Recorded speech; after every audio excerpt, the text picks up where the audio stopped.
அஸ்ஸலாமு அலைக்கும். Hi everyone, welcome back to my channel. இன்னைக்கான ரெசிபி பார்த்தீங்கன்னா கப் கேக், அதாவது கூடை கேக்குன்னு சொல்லுவாங்கள்ல, அதுதான். யாருக்கு தாங்க இந்த கூடை கேக் பிடிக்காது? எனக்கு ரொம்பவே பிடிக்கும். இந்த கூடை கேக்கை ரொம்ப சிம்பிளாக நம்ம வீட்டில் இருக்க இட்லி குக்கர்லேயே செஞ்சிடலாம். மைக்ரோ ஓவன் வீட்டில் இல்லாதவங்களுக்கு கண்டிப்பாக இந்த மாதிரி ஈஸியாக செய்கிற இந்த ரெசிபி கண்டிப்பாக பிடிக்கும்னு நான் நினைக்கிறேன்.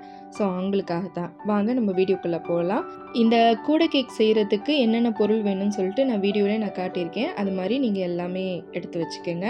இப்போ நம்ம செய்ய ஆரம்பிக்கலாமா? இந்த மாதிரி நல்லா ரூம் டெம்பரேச்சரில் இருக்கிற இந்த பட்டர் வந்து 100 கிராம் எடுத்துக்கோங்க. இப்போ உங்ககிட்ட வந்து இந்த மாதிரி பீட்டர் இல்லைன்னா ஒன்றும் பிரச்சனை இல்லை.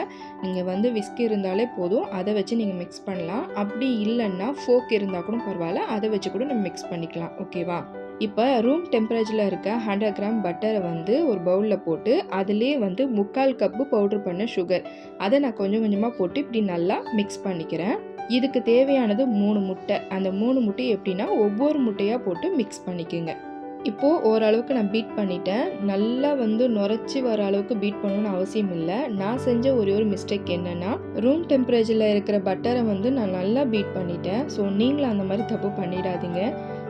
இன்கேஸ் நீங்கள் இந்த கப் கேக் செய்யும் போது ஃபர்ஸ்ட் ஆஃப் ஆல் நீங்கள் முட்டையும் சர்க்கரையும் ஒன்றா சேர்த்து நீங்கள் பீட் பண்ணிவிட்டு அதுக்கப்புறம் நீங்கள் பட்டரை சேர்த்தாலும் பரவாயில்லை. அப்படி இல்லைனா நான் செஞ்ச மெத்தட்லேயே செய்யுங்க. ஆனால் நீங்கள் பீட்டரை வச்சு பீட் பண்ணாதீங்க. விஸ்க் இருந்துச்சுன்னா அதை வச்சு மிக்ஸ் பண்ணிக்கோங்க. ஒரு ஸ்பூனில் கூட நீங்கள் மிக்ஸ் பண்ணி இப்படி செஞ்சுக்கோங்க. அதுக்கப்புறம் வந்து நம்ம ட்ரை இன்க்ரீடியன்ட்லாம் சேர்த்துக்கலாம். அதாவது இதுக்கான மாவு பொருட்கள் நான் வந்து மெஷர்மெண்ட் எல்லாமே உங்களுக்கு ஃபர்ஸ்ட்லேயே வீடியோவிலே சொல்லியிருப்பேன். மிக்ஸ் பண்ணதுக்கப்புறம் வெண்ணிலா எசன்ஸ் ஊற்றிக்கோங்க. அதுக்கப்புறம் ஒரு 1/4 கப் அளவுக்கு பால் வந்து 1/4 கப் அளவுக்கு கண்டிப்பாக இதுக்கு தேவைப்படாது. இன்கேஸ் உங்களுக்கு மாவு கெட்டியாக இருக்கிற மாதிரி இருந்துச்சுன்னா அந்த 1/4 கப்புக்கு அளவுக்கு குறைவாகவே நீங்கள் பால் இதில் சேர்த்து மிக்ஸ் பண்ணிக்கோங்க. சிம்பிளாக நான் வீட்டில் இருக்க பொருள் வச்சே உங்களுக்கு இந்த கூடை கேக்கை நான் செஞ்சு காட்டுறேன். இந்த மாதிரி குட்டி குட்டி கிண்ணம் உங்ககிட்ட இருந்துச்சுன்னா அதில் நல்லா பட்டர் வந்து அப்ளை பண்ணிக்கோங்க. பட்டர் இல்லைன்னா எண்ணெய் கூட நீங்கள் அப்ளை பண்ணிக்கலாம். என்கிட்ட வந்து ஒரு பிஸ்கெட் வச்சுருந்த ஒரு கப்பு இருந்தது. அதனால் நான் அந்த ஒரு பட்டர் ஷீட் மாதிரி நான் உள்ளே நான் வச்சுக்கிட்டேன்.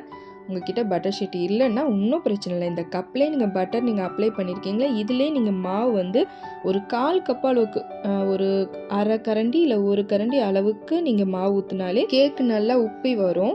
நான் சும்மா டெக்கரேஷனுக்கு வந்து நான் இந்த டூட்டி ஃப்ரூட்டி போட்டிருக்கேன். இதுக்கே உங்ககிட்ட வந்து சாக்கோ சிப்ஸ் இருந்தாலும் ஓகே, ஏதாவது நட்ஸ் இருந்தாலும் ஓகே தான். மேலே உங்களுக்கு பிடிச்ச மாதிரி டெக்கரேஷன் பண்ணிக்கோங்க. நான் இப்போ பேன் வந்து அடுப்பில் வச்சு ஒரு 5 நிமிஷம் வந்து ஃப்ரீ ஹீட் பண்ணிக்கிறேன். அதுக்கப்புறம் நம்ம கேக் செய்கிறதுக்கு இதை நம்ம அடுப்பில் வச்சிடலாம். இந்த கூடை கேக் வேகிறதுக்கு வந்து ஒரு 25 நிமிஷம் போதும். அப்படி இல்லைன்னா ஒரு 15 நிமிஷம். அதுக்காக நீங்கள் திறந்து நீங்கள் மூடியை திறந்து பார்த்துடாதீங்க. கண்டிப்பாக அது நல்லா சூப்பராக உங்களுக்கு வெந்து வரும். அந்த ஹோல் இருக்க இடத்துல வந்து நான் சின்னதாக பேப்பர் வச்சு நான் க்ளோஸ் பண்ணியிருக்கேன். இந்த மாதிரி பேன் இல்லைன்னா ஒன்றும் பிரச்சனை இல்லை. உங்கள்கிட்ட இருக்கிற அந்த இட்லி குக்கர் இருக்குல்ல, நான் அதில் தான் இதில் ரெண்டுமே வச்சு செஞ்சுருக்கேன் பாருங்கள். அதில் வச்சு செய்யும் போதே ரொம்ப சாஃப்டாக சூப்பராக வந்து பேக்காகி வந்துச்சு.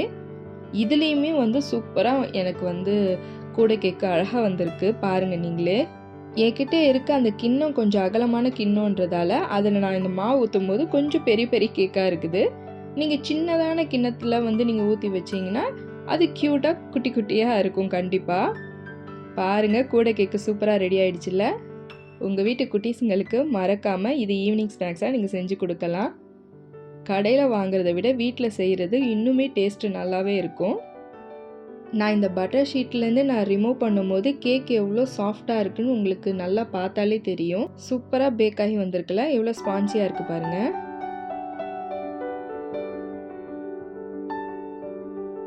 இப்போ இந்த கூடை கேக்கை நான் பிரித்து காட்டுறேன் பாருங்கள்.